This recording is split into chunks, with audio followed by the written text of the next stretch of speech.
मेरा चिट्ठी मेरे, क्या मेरा स्टैंड क्या था पढ़ा है? आपने सपोर्ट किया था कि आज के बाद CAA पर मैं कोई जवाब नहीं दूंगी, उसी को दूंगी जो मेरा चिट्ठी पढ़ के आए। हाँ, इट्स अ रिकॉर्ड।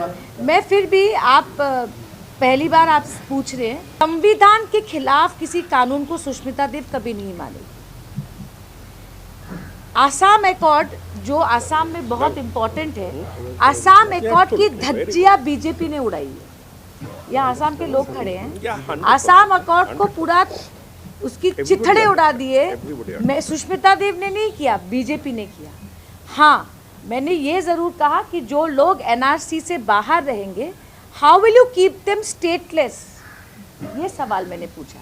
बीजेपी ने क्या किया?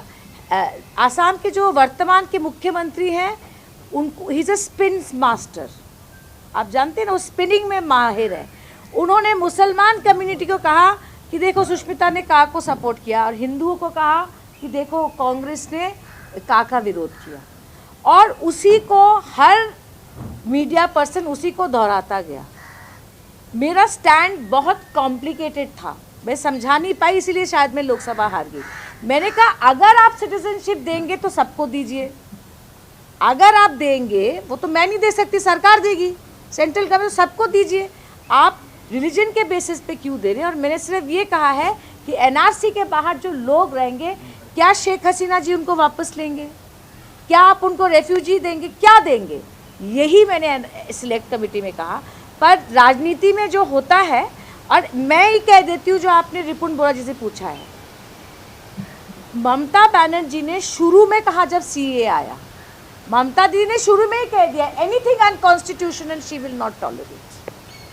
She is on record saying thing. I think my media friends from Bengal, so it is not a controversy. I asked a different question, that people outside NRC, what does the government of India plan to do with so many stateless people?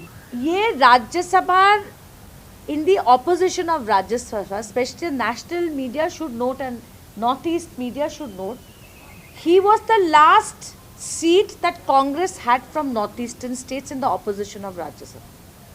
Because रानी नौरोजी का seat हम ले नहीं सकते थे, ये आखिरी seat था Congress party का नॉर्थ ईस्ट में इन राज्यसभा ऑपोजिशन। रिपुन बोरा जी के हार जाने के बाद पूरे राज्यसभा के ऑपोजिशन में एक ही नॉर्थ ईस्ट की MP रह गई है, मैं, बाकी सब बीजेपी में है।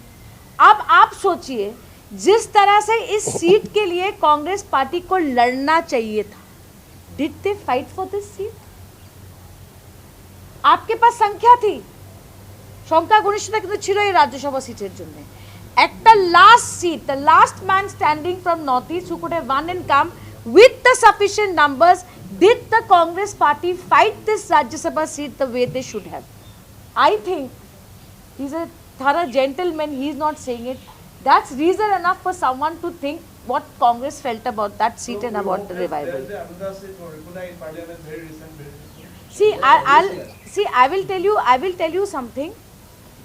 There is you are repeatedly asking me about rehabilitation of Ripun Bora ji.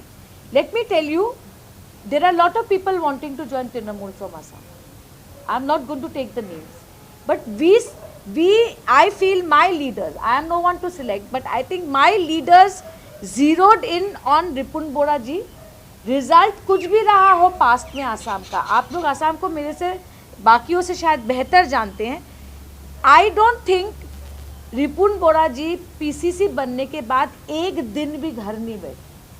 Whether we one और lost is destiny, so many things happened, alliances, this that, internal fight, but he is a hard working person. Today in Assam, let me tell my friends in the national media and Bengal media, opposition is zero in Assam. There's nothing there. And let me give the biggest example.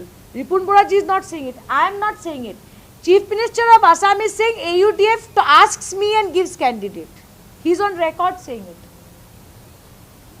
AUDF is saying Congress voted for the BJP candidate. Congress is saying AUDF cross-voted. AUDF is saying Congress cross-voted. Hemanta is saying everyone cross-voted. So AUDF, Congress and BJP are all one in Assam. Yeah. Ripunda lost. Let me just finish.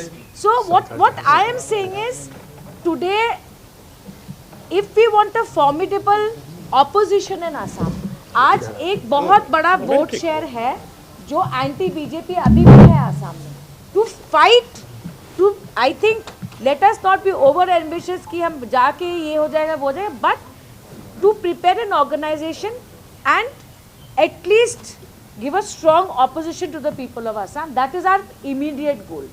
And Ripunda is very capable, and Mamata Di will decide. Mamata Di will decide that, and I believe from my experience that Mamata Di always rewards hardworking people, and I'm sure she will give him a beam.